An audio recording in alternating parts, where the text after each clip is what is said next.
Cette vidéo, un petit complément culturel sur ce qu'on vient faire sur les arbres. Alors, c'est pas en lien vraiment avec les arbres, c'est plutôt ce qui m'a fait penser, c'est la démonstration qu'on a utilisée dans les arbres.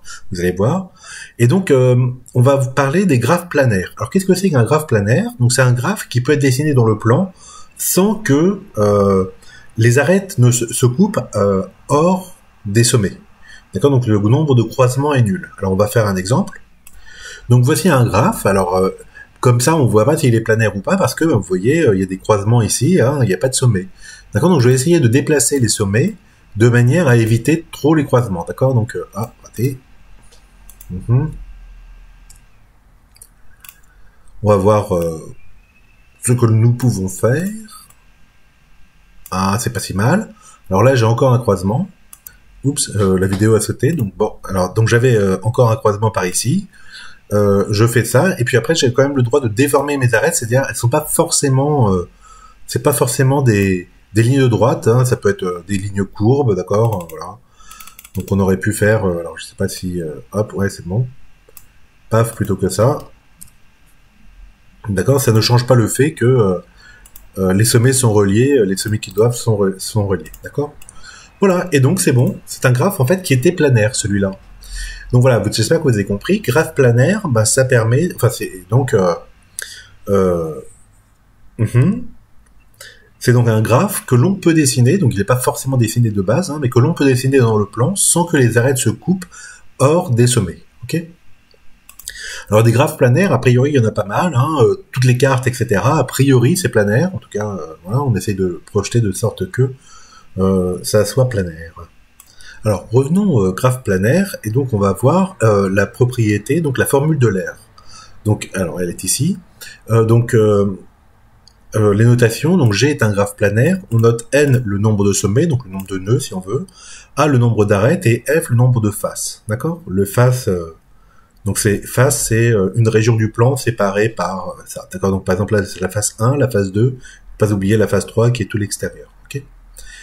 Voilà, et donc on a cette célèbre formule d'Euler qui est n-a plus f est égal à 2 pour les plans. Alors attendez, alors j'ai recopié ici la formule d'Euler, vous la voyez peut-être en petit, n-a plus f est égal à 2, et puis on va compter ici. Alors n c'est combien? C'est le nombre de sommets, 1, 2, 3, 4, 5, 6, donc ici, oh bah, je vais le mettre là, tiens, n égale 6. A, le nombre d'arêtes, c'est combien? Donc 1, 2, 3, 4, 5, 6, 7, 8. Et le nombre de faces, alors il y a 1, 2, 3 et 4, c'est la face extérieure. Donc il y a 4 faces. F égale 4. Paf. Voilà. Alors je vais essayer juste de faire ça, que ce soit un peu plus joli. Voilà, ok. Alors, N6 moins A, ça fait moins 2. Plus F, bah, ça fait 2. Bah, ça fait bien 2. D'accord? Magique, hein? Voilà. Alors cette propriété-là, elle est très très importante. En fait, elle permet de caractériser de manière un problème assez difficile de topologie en fait. Donc si je clique sur Wikipédia formule d'Euler, il m'ouvre ici. Voilà, caractéristique d'Euler, et donc c'est la caractéristique d'Euler carré pour un espace topologique, c'est-à-dire on veut compter, vous savez, le nombre de trous qu'il y a dans un espace, d'accord? Enfin, ou plus exactement, on voudrait savoir est-ce qu'il y a des invariants, etc.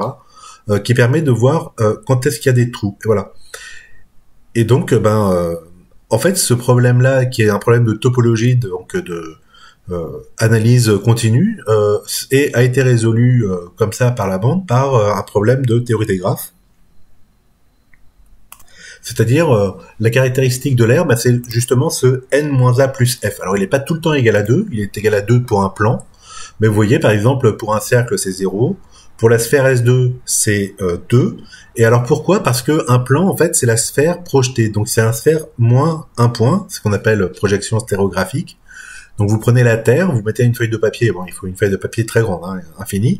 D'accord? Vous prenez ce point-là et puis vous faites passer vous projetez comme si vous projetiez de la lumière, quoi, d'accord? Et donc tout point ici va être envoyé sur un point de la feuille, ok? Et donc ça vous permet de faire une bijection entre la sphère moins un point, celui où vous projetez, il faut que ce soit tout en haut pour que ce soit bien fait, et le plan, d'accord? Ça nous permet de dire que topologiquement, le plan, c'est la sphère moins un point, ok?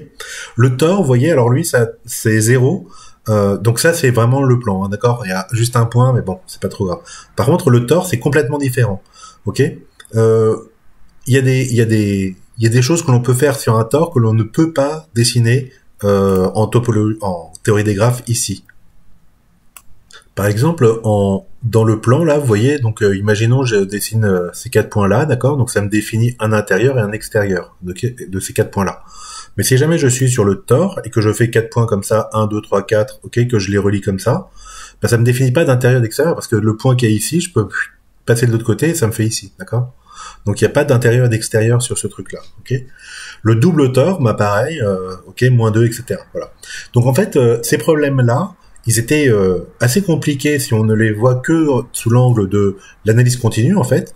Et puis on s'est rendu compte qu'avec la théorie des graphes, théorie de l'air, il y avait un lien assez fort entre la topologie et la théorie des graphes. Alors autre chose qui est assez intéressant, c'est la façon dont on peut le démontrer. Là, quand il l'a démontré, c'était assez compliqué quand même à l'époque. Hein. Alors j'ai pas retrouvé exactement combien de pages ou etc.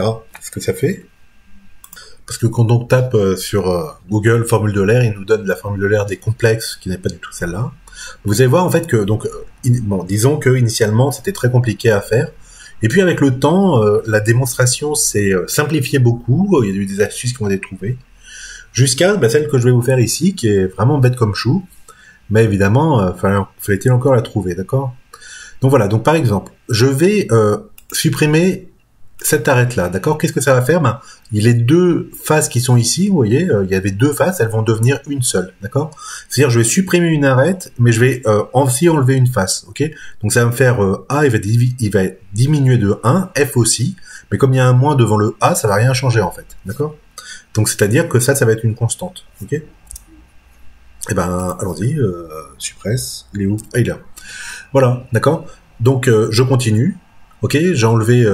pareil, je vais enlever cette arête-là, donc je vais supprimer une face je vais diminuer donc le nombre d'arêtes de 1, la face de 1, d'accord? Donc A va diminuer de 1, F de 1, comme il y a un moins devant le A, ça va me faire moins 1, donc plus 1, moins 1, ça va rien me changer, d'accord?